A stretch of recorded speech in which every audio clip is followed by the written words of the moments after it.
ഏതാണ്ട് 10-30 വർഷം മുമ്പ് മരണപ്പെട്ടു പോയ CM മടവൂർ എന്ന് വിളിക്കപ്പെടുന്ന ഒരു മുസ്ലിയാർ, കോഴിക്കോട് ജില്ലക്കാരനായിരുന്നു. അയാളുടെ പേരിൽ വലിയ ദർഗ കെട്ടിപ്പടുക്കപ്പെട്ടിട്ടുണ്ട്. 2 സ്ഥാപനങ്ങൾ, 2 അടുത്തടുത്ത് 2 സമസ്തകൾ. അവിടേക്ക് വരുന്ന ജനങ്ങളുടെ പണം പോക്കറ്റിലാക്കാൻ വേണ്ടി അടുത്തടുത്ത് 2 കേന്ദ്രങ്ങൾ അവിടെ സംവിധാനിച്ചിട്ടുണ്ട്.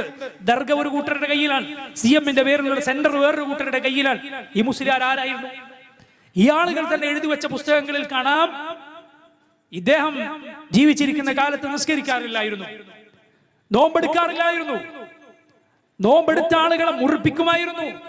ഹോട്ടലിൽ കയറിയാൽ ഭക്ഷണം കഴിച്ച് എന്നിട്ട് പണം കൊടുക്കാതെ പോയി കളയുമായിരുന്നു. സ്വർണത്തിന്റെ ചെയിൻ ധരിച്ചിരുന്നു, പുരുഷന്മാർക്ക് അത് ധരിക്കാൻ പാടില്ല എന്ന് മുസ്ലിമീങ്ങൾക്ക് ആർക്കാണ് അറിയാത്തത്?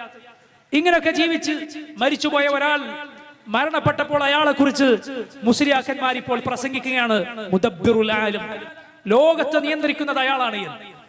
ലാ ഇലാഹ ഇല്ലല്ലാഹ്. ജീവിച്ചിരിക്കുമ്പോൾ തന്നെ നേർബുദ്ധിയില്ലായിരുന്നു എന്ന് ബുദ്ധിയുള്ള ആർക്കും മനസ്സിലാകുന്ന രൂപത്തിലാണ് അയാളുടെ കഥ ഈ ആളുകൾ എഴുതി വെച്ചിട്ടുള്ളത്. ബുദ്ധിയില്ലായിരുന്നു, ഭ്രാന്തനായിരുന്നു എന്നാണ് അദ്ദേഹത്തെ കുറിച്ച് വിശ്വസിക്കാവുന്ന കൂടുതൽ ഗൗരവം കുറഞ്ഞൊരു കാര്യം.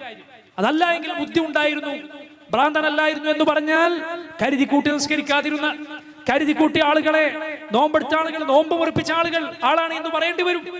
അങ്ങനെയുള്ളവർ അള്ളാഹുവിന്റെയും ഇസ്ലാമിന്റെയും ശത്രുവാണ്. ആർക്കാണ് സംശയം? എന്റെ സുഹൃത്തുക്കളെ, ഇത് എന്റെ വകയായി പറയുന്നതല്ല.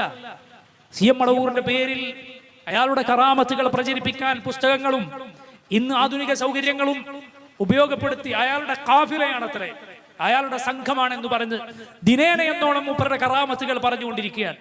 മുസ്ലിയാക്കന്മാരെ പ്രസംഗിച്ച് നടക്കുകയാണ്, മുദബ്ബിറുൽ ആലം, ലോകം നിയന്ത്രിക്കുന്ന ആളാണ് എന്ന്. ലോകം നിയന്ത്രിക്കുന്ന ആളാണ് എന്ന് അള്ളാഹുവിനെ കുറിച്ചല്ലാതെ ഒരു പടപ്പിനെ കുറിച്ച് അബൂജഹൽ പോലും പറഞ്ഞിട്ടില്ല. അബൂജഹൽ പറയാത്ത കൊടിയ ശിർക്കിന്റെ, കുഫറിന്റെ വാദം ആളുകൾ പ്രചരിപ്പിക്കുകയാണ്.